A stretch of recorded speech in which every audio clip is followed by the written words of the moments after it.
नमस्कार बच्चों, बीए द्वितीय वर्ष के विद्यार्थियों और एमए के विद्यार्थियों का स्वागत है।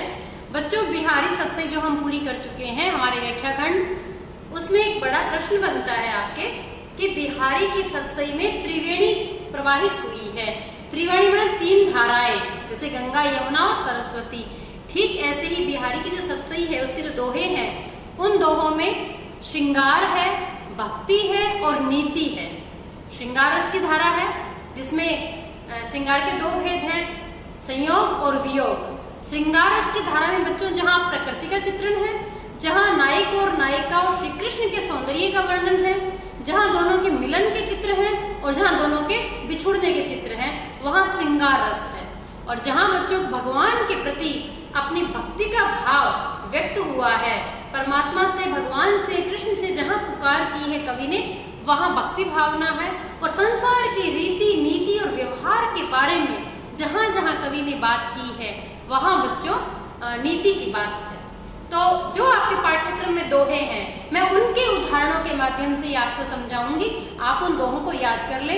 इस प्रश्न को करने का तरीका है कि तीनों धाराओं में हमें उदाहरण देने हैं और उन दोहों के अर्थ बताकर ये बताना है कि बिहारी ने अपनी इसमें सतसई में श्रृंगार रस की धारा बहाई है। कैसे बहाई है? हम लिखेंगे कि बिहारी ने श्रृंगार रस का चित्रण किया है। श्रृंगार रस के दो भेद हैं, संयोग श्रृंगार रस और वियोग श्रृंगार रस। संयोग श्रृंगार रस में हम उदाहरण देंगे कि जहाँ नायिका के सौंदर्य का वर्णन करते हुए कवि कहते हैं, अंग अंग नग जगमगत दीप सिखासी दे, दिया बढ़ाए हु रहे बड़ो उजेरो गे। यानी नायिका इतनी सुंदर है कि अंग अंग नगीने की तरह जगमगाते हैं और दीपक की लो की भांति उसका शरीर है, और दीपक बुझा देने के बावजूद भी बड़ा भारी उजाला घर में छाया हुआ रहता है। ऐसी सुंदर नायिका है। तो यहाँ संयोग श्रृंगार रस हो गया। एक उदाहरण और देती हूँ इसके अंदर संयोग श्रृंगार का। कहत नटत रीझत खीजत, नायक और नायिका के परस्पर जो मिलन के हाव भाव है। कहत, नायक उससे प्रेम का निवेदन करता है, नायिका अपने परिवार के बीच में उपस्थित है, सारे परिवारजन भी वही है। नायक इशारा कर रहा है कि बाहर आओ। कहत, वो नटत, वो मना कर देती है, हल्के से माथे से इशारा कर देती कि नहीं। कहत नटत रीझत, नायक रीझ जाता है कि वाह क्या बात है। रीझत, तो नायिका झूठमूठ खिजा जाती है, गुस्सा दिखाती है। खीजत, कहत नटत रीझत खीजत, मिलत खिलत लजियात, दोनों के प्रेम चूंकि दोनों एक दूसरे से करते हैं, दोनों का ध्यान एक दूसरे में है, तो थोड़ी देर में नायिका पुनः नायक की तरफ देखने की कोशिश करती है कि कहाँ गया, चला तो नहीं गया। मिलत, दोनों की फिर आंखें मिलती है। खिलत, दोनों के चेहरे खिल जाते हैं। मिलत खिलत लजियात, नायिका लजा जाती है, शर्मा जाती है। भरे भवन ही करत है, भवन पूरा भरा हुआ है, घर पूरा सदस्यों से भरा हुआ है, मुंह से वो एक शब्द नहीं बोल रहे हैं। भरे भवन ही करत है, नैनन ही सोबात, केवल आंखों ही आंखों में इशारे हो रहे हैं और बातचीत हो रही है। यहाँ नायक और नायिका का परस्पर जो संयोग दिखाया जा रहा है, तो यहाँ संयोग श्रृंगार रस है। ऐसे ही श्री कृष्ण से बात करने के लिए जो गोपियां हैं, वो कृष्ण की बांसुरी चुरा लेती है, छुपा लेती है।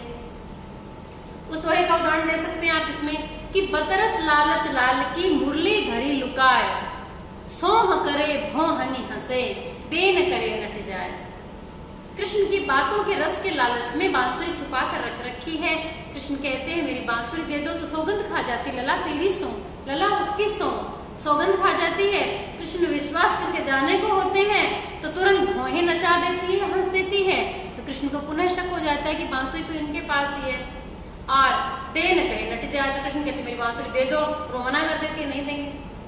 तो यहाँ संयोग श्रृंगार के चित्र है। तो ये संयोग श्रृंगार के उदाहरण में आप इन दोहों को ले सकते हो और इनके उदाहरण देकर आप बाकायदा अपनी बात की पुष्टि कर सकते हो। ऐसे ही वियोग श्रृंगार, वियोग श्रृंगार के अंदर आप दो दोहों को ले सकते हो।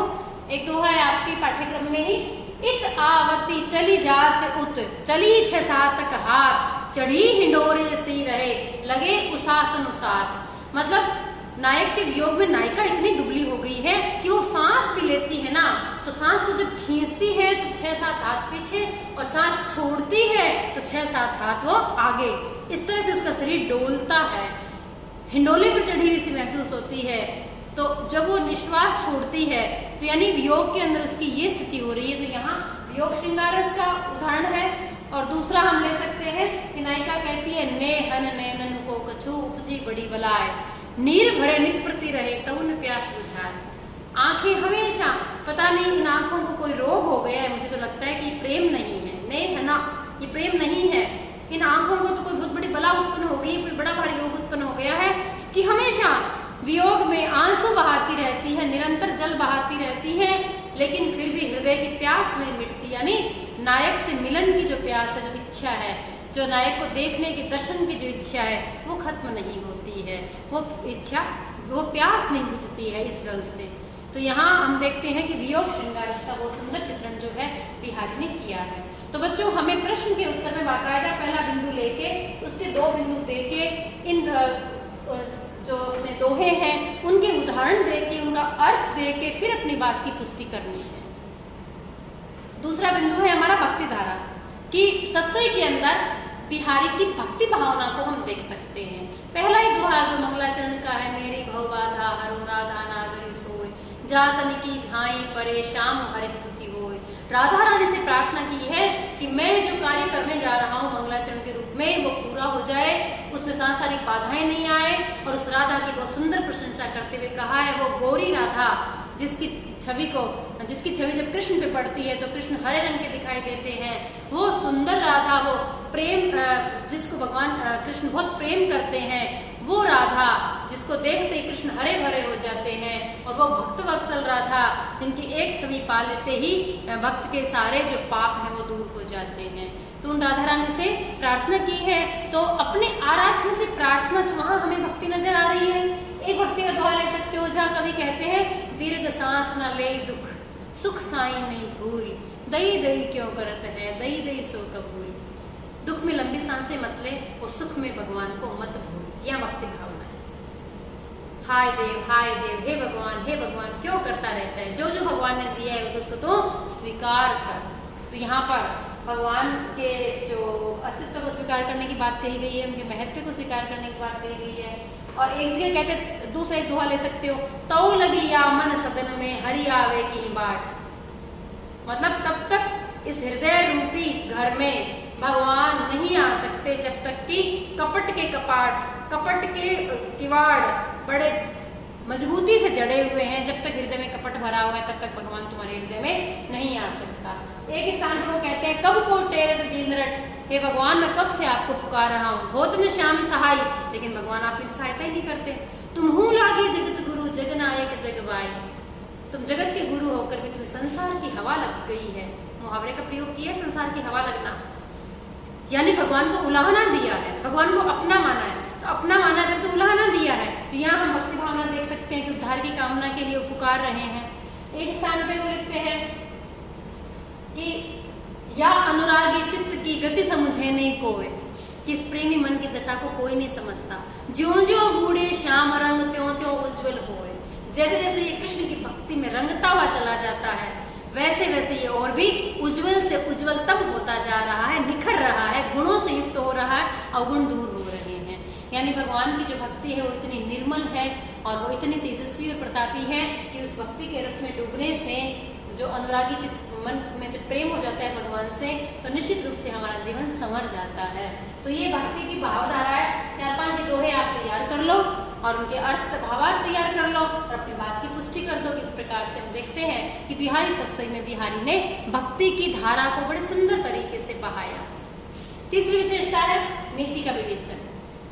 सत्संग में नीति का बहुत डूबकर विवेचन किया है बिहारी ने, जैसे भोगा व यथार्थ उन्होंने बताया हो ऐसा लगता है हमें। जहां वो पहले एक दोहे में कहते हैं, आवत जात न जानिए तू तेज ही तज शियरानु, घरे जमाई लो घटो खरो पूस दिन मानो।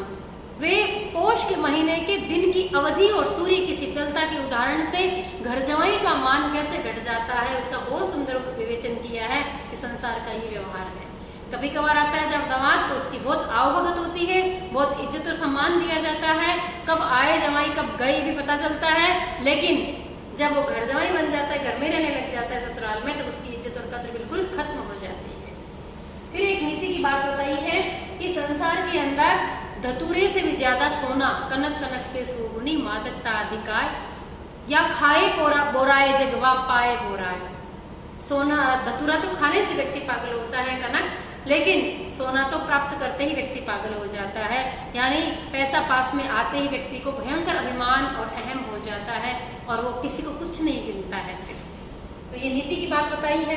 एक नीति में वो कह रहे हैं कि नहीं पराग नहीं मधुर मधु।